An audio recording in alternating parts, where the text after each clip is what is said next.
Campus cut में एक बार फिर से आप लोगों का स्वागत करता हूं और आज लेकर आया हूं आप लोगों के पास बुक डू इट एनीवे का अगला भाग, अगला पार्ट, भाग 13, रीजन या रियलिज्म, कारण चाहिए या रास्ता। इंसान को कार्य करने में कोई भी बाधा आती है तो वो तुरंत उस बाधा को कारण बताकर कार्य को टाल देता है। वो कभी रुक कर ये नहीं सोचता कि वो जो कारण बता रहा है वो सिर्फ एक बहाना है या वाकई वो कार्य नहीं हो सकता। क्या उस बाधा को हटाकर कार्य को पूरा करने का प्रयास किया जा सकता है? कहने का अर्थ, इंसान को बहाना देने से पहले ईमानदारी से देखना चाहिए कि जिस कारण के सहारे कार्य को अधूरा छोड़ा जा रहा है वो सिर्फ एक कारण है या हकीकत है, यानी वो रीज़न है या रियलिज्म है। रीज़न यानी जो हकीकत नहीं है, फैक्ट नहीं है। रियलिज्म यानी वाकई वैसा ही है, वो फैक्ट है। जैसे कोई कर्मचारी अपने बॉस को कार्य पूरा ना होने का कारण बताता है कि फला इंसान से काम था, वो आया ही नहीं, इसलिए आगे का काम नहीं हुआ। देखा जाए तो एक रियलिज्म यानी फैक्ट है, मगर गहराई में सोचेंगे तो ये संभावना भी थी कि उसने सिर्फ रिमाइंडर के लिए एक फ़ोन किया होता या थोड़ा प्यार से बोला होता तो वो इंसान आ सकता था। यानी यदि उसने अपनी ओर से थोड़ा सा एक्स्ट्रा एफर्ट दिया होता तो वो आ सकता था, इसलिए नहीं आया। ये रीज़न है, रियलिज्म नहीं। पहले कदम पर जैसे ही उसने सुना कि वो इंसान नहीं आ रहा है तो वो रिलैक्स हो गया, क्योंकि वो भी किसी कारण का इंतज़ार ही कर रहा था। जैसे एक इंसान ने ज्योतिषी से पूछा, मेरी शादी क्यों नहीं हो रही? ज्योतिषी ने जवाब दिया, कैसे होगी पगले, तेरी कुंडली में सुख ही सुख लिखा है। आप तो समझ गए होंगे कि ज्योतिष ने जो कारण बताया वो हकीकत नहीं है। इसलिए आप भी कोई कारण देने से पहले अपने आप से पूछें, ये कारण है या हकीकत। पहले स्टेज पर कोई जवाब आए तुरंत दूसरा सवाल पूछें, क्या इस कारण के बावजूद भी कार्य हो सकता है? क्योंकि अपनी तरफ से सारे प्रयास कर लेने के बाद भी कार्य नहीं हो पा रहा तो ही वो रियलिज्म हकीकत है, वरना आपको देखने सुनने में कारण कितना भी सही लगे वो कारण ही है। इसे एक और उदाहरण से समझें। आपको किसी मीटिंग के लिए दूसरे शहर जाना है, मगर किसी भी ट्रेन की टिकट नहीं मिल रही है। आपको लगता है ये हकीकत है, कोई बहाना नहीं कर रहे, परंतु आपको स्वयं से पूछना है, क्या इसके बावजूद भी जाया जा सकता है? फिर नया रास्ता खुलेगा और आप अन्य विकल्प तलाशना शुरू करेंगे। जैसा कोई फ्लैट है क्या, बस की इंक्वायरी भी करेंगे, एक दो लोगों से पूछताछ भी हो सकती है, आदि। ये सब करने के बाद भी कोई रास्ता नहीं दिख रहा है तो फिर आप जाने का प्लान कैंसिल करते हैं, तो ये रियलिज्म है। रीज़न होने के बाद भी जब आप अन्य तरीके तलाशते हैं और काम पूर्ण नहीं होते हैं तब मना करना तर्कसंगत है। ये फैक्ट है, सच्चाई है, रियलिज्म है। लेकिन पहले कदम पर ही इंसान सोचता है कि मेरी जिम्मेदारी ख़त्म हो गई। वो ये नहीं कहता या सोचता कि मैंने बहाना दिया, वो सोचता है कि मैंने तो सच्ची बात कही, वाकई मेरी इतनी दिक्कतें हैं। लेकिन इंसान जो भी दिक्कतें सोचकर बैठा है वो दिक्कतें नहीं बल्कि रीज़न है। जब उसे ये पता चलेगा तो वो कारण देकर बचने का प्रयास नहीं करेगा। इसलिए अपने आप से ज़रूर पूछें कि वाकई में मैं जो बहाने दे रहा हूँ क्या वे सही हैं, क्या वे तर्कसंगत हैं, या मैं काम से बचना चाहता हूँ। जैसे दो सहेलियाँ मिलकर एक बुटीक चलाती थीं। शादी के दिनों में अचानक उनके पास कई सारे ऑर्डर्स एक साथ आ गए। वो दोनों बहुत खुश थी कि ये सीज़न अच्छा जाएगा। तभी अचानक उनका एक कारीगर बीमार पड़ गया, जिससे उनके काम देर से समाप्त होने लगे। ये दोनों बहुत परेशान हो गई और अपने ग्राहकों से क्षमा मांगने लगी। ये रीज़न सही था, लेकिन वे किसी अन्य कारीगर को नियुक्त करती, पुराने कारीगरों को ओवर टाइम करवाती, खुद भी काम में हाथ बटाती तो काम समय पर पूरे हो सकते थे। इसके बावजूद भी ऑर्डर समय पर पूर्ण ना हो तो वो रियलिज्म होता, तर्कसंगत होता। इस तरह देखेंगे तो पता चलेगा कि आपके कितने सारे कार्य ऐसे कारणों की वजह से अंजाम तक नहीं पहुंच पाए हैं और आपको उनकी फिक्र तक नहीं है। आप तो कारण देकर छूट चुके हैं, साथ ही आपने अपने अंदर एक ऐसी आदत का निर्माण किया जो आपको विकास पथ पर आगे नहीं बढ़ने देती। आज वर्क फ्रॉम होम का नया युग आया है। इसमें लोगों को कार्य ना कर पाने के नए नए बहाने मिल रहे हैं। कभी बिजली चली जाती है, कभी नेटवर्क प्रॉब्लम आता है, कभी कंप्यूटर लैपटॉप ठीक से काम नहीं करता है। ऐसे में वो अपने बॉस को उपरोक्त कारण देकर काम छोड़ देते हैं। वो सोचते हैं कि ये तो हकीकत है, बिजली या नेटवर्क नहीं तो हम भला क्या कर सकते हैं। मगर वो ये नहीं सोचते कि इसके बावजूद भी क्या हो सकता है, उस वक्त का इस्तेमाल कैसे सही ढंग से किया जा सकता है।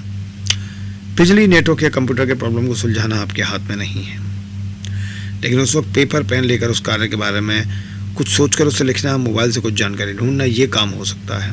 अथवा उस वक्त कुछ अतिरिक्त काम करके फिर बिजली नेटवर्क की प्रॉब्लम सॉल्व होने के बाद ऑफिस का पूरा कार्य किया जा सकता है। इसलिए याद रखें, करना ही है तो रास्ते मिलते हैं, नहीं करना है तो कारण मिलते हैं। भाग 14, सही सवाल पूछें, समाधान पाएं। आज हर कोई बहाना बनाने में एक्सपर्ट हो चुका है। अगर बहाना बनाने वालों के लिए कंपटीशन रखा जाए तो एक से एक नए बहाने सामने आएंगे। हम बहाने देते हैं तो लोग भी हमें बहाने देते हैं। दूसरों के दिए बहानों के साथ दो बातें हो सकती हैं। पहला, आप उनके बहानों को मानकर छोड़ दें।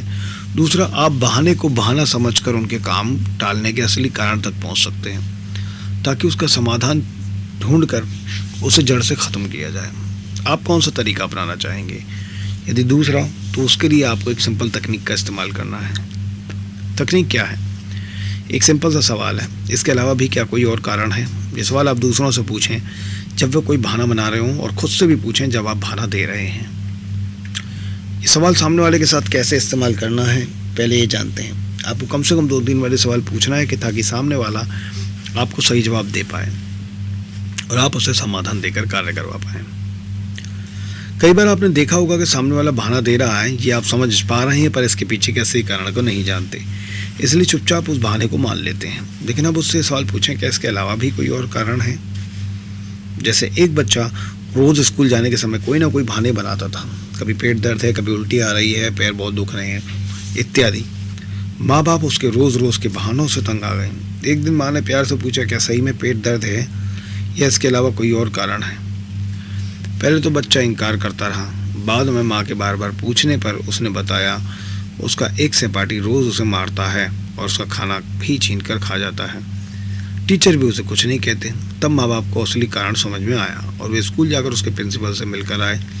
प्रिंसिपल ने दोनों बच्चों को बुलाकर प्यार से समझाया और उनके बीच दोस्ती भी करवा दी। इस उदाहरण से आपने समझा कि बच्चे ने बहाना दिया और माँ ने उससे प्रश्न पूछकर असली कारण का पता लगा लिया। एक बार कारण पता लग जाए तो उसका उपाय किया जा सकता है। बहाने देने वाला और जिसे बहाना दिया जा रहा है, यदि दोनों मिलकर उस असली कारण को समाप्त करने का उपाय कर लें तो बहानों की श्रृंखला या कड़ी को तोड़ा जा सकता है। वरना तो इंसान बहाने दे देकर लूप तैयार करता है और उसमें ही अटक जाता है। सेल्समैन या बॉस को इस तकनीक का पूरा लाभ दे सकते हैं। जैसे अगरबत्ती बेचने वाला एक सेल्समैन दरवाजे पर खड़ा था और घर की मालकिन से अगरबत्ती के लिए अनुरोध कर रहा था। मैडम खरीद लीजिए, बहुत ही अच्छी अगरबत्ती है। नहीं नहीं, मुझे नहीं चाहिए, उस औरत ने जवाब दिया। मैडम, आज अगरबत्ती बहुत सारे रंगों में है और इसकी एक खासियत है कि जलने पर इसमें से अलग अलग फूलों की सुगंध आती है, जैसे गुलाब, चमेली, रात की रानी, चंपा, चंदन, मोगरा सब है और जलती भी बहुत समय तक है। महिला अभी नहीं चाहिए, पहले ही बहुत पड़ी हैं। सेल्समैन समझ गया कि बहाना बना रही है। वो, अच्छा, इसके अलावा भी कोई और कारण है नहीं खरीदने का? इसकी खुशबू कुछ समय बाद उड़ जाती है और स्टिक बहुत पतली होती है, स्टैंड में टिकती भी नहीं, बार बार गिरती रहती है। मैडम, ये अच्छी क्वालिटी की है, इसकी स्टिक पतली है पर मजबूत है, पूरी समय टिकी रहेगी। इतना कहकर उसने एक अगरबत्ती जलाकर स्टैंड में लगा दी। चारों तरफ मोगरे की खुशबू फैल गई। ये देखकर उस महिला ने अगरबत्ती खरीद ली। सेल्समैन ने सवाल ना पूछा होता तो उसे अगरबत्ती ना खरीदने का कारण पता नहीं चलता, उसे खाली हाथ जाना पड़ता। जैसे एक बार अगरबत्ती बेचने वाले ने महिला से कहा, मैडम ले लीजिए, इसकी खुशबू इतनी है कि पड़ोसी के घर को ही महका देगी। महिला, बढ़िया, तो पड़ोसी को बेच दो। खैर, ये तकनीक अपने हाथ के साथ भी इस्तेमाल कर सकते हैं और अपने साथ भी इस्तेमाल कर सकते हैं। कैसे, आइए समझते हैं। जब आप खुद को या दूसरों को कोई बहाना देते हैं तब आपने अपने आप से ये सवाल पूछें, मैं जो बहाना दे रही हूँ, क्या इसके अलावा भी कोई और कारण है मेरे काम न करने के पीछे? जैसे 5-6 सहेलियाँ मिलकर शहर से बाहर घूमने जाने का प्रोग्राम बनाती हैं। एक सहेली चाहती है कि घूमने जा रहे हैं तो क्यों ना कार किराए पर ले ली जाए, ताकि आसानी से आ जा सकें। बढ़िया से होटल में कमरा भी बुक कर लिया जाए और खूब घूम फिर कर 4-5 दिन मज़ा किया जाए, अच्छे से शॉपिंग भी कर ली जाए। रोज़ रोज़ कहाँ घूमने निकलते हैं, वो अपना प्लान सबको बताती है। 3-4 सहेलियाँ थोड़ा आनाकानी करने के बाद मान जाती हैं, लेकिन एक सहेली बार बार मना करती है, नहीं मैं नहीं आ सकती, घर में कुछ अर्जेंट काम है, मेरे लिए जाना मुश्किल है, मेहमान आ रहे हैं, उसकी तैयारी करनी है, वगैरह वगैरह। इस तरह वो अलग अलग बहाने देकर प्रोग्राम कैंसिल करती है। उसे पता है कि वो बहाना दे रही है क्योंकि उसे रात को किसी और जगह पर मुश्किल से नींद आती है। बाहर के खाने से पेट भी खराब होता रहता है, इसलिए वो कहीं भी जाने को मना कर देती है। मगर फिर भी वो अपने आप से पूछती है, क्या यही कारण है या इसके अलावा कुछ और कारण भी है? फिर जब वो खोजती है और सोचती है तो उसे एक और कारण समझ में आता है कि उसके लिए कार में घूमने जाना, महंगे होटल में रुकना पैसों की बर्बादी था। उसे पैसे खर्च करने में झिझक होती है। हालांकि पैसों की समस्या बड़ी नहीं थी, मगर कंजूसी की आदत उसे रोक रही थी। उसने एक बार और यही सवाल पूछा, क्या यही कारण है या इसके अलावा कुछ और कारण भी हैं? इस तरह उसके सामने जब सारे छोटे बड़े कारण आ जाते हैं तो उन पर सोचने के बाद खुद उसको निर्णय लेना आसान हो जाता है। कई बार आप कोई काम न करने के लिए भी कई सारे बहाने बनाते जाते हैं। एक बहाने ने काम नहीं किया तो दूसरा, फिर तीसरा।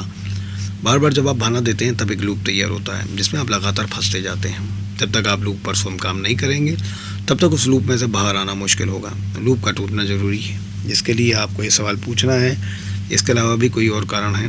तब बहाने देने के पीछे का असली कारण जो कुछ और ही होता है वो सामने आता है। कई बार ऐसा भी होता है कि आपके कुछ पर्सनल प्रॉब्लम्स होते हैं जिन्हें आप दूसरों के सामने कहना नहीं चाहते, मगर तब आप स्वयं को ईमानदारी से असली वजह ज़रूर बताएं ताकि उस पर काम किया जा सके। जैसे जब पैसे की तंगी की वजह से बहाना दिया जाता है तो बाद में अपनी सेविंग करना शुरू कर दें। उसके लिए या तो कुछ एक्स्ट्रा कार्य करके पैसे कमा सकते हैं या अपना कोई अकाउंट खुलवा सकते हैं जहां हर महीने कुछ पैसे जमा किए जाएं तो आपके ऊपर खर्चे यानी कि पर्सनल खर्चों के लिए हों, ताकि जब अगली बार पैसे की समस्या आए तो आपको बहाना बनाने की ज़रूरत ना पड़े। आप बहाना देने के कई और ऊपरी और गहरे कारण पड़ चुके हैं, उन्हें भी ध्यान में रखते हुए बहाना देने के कारणों की खोज करें।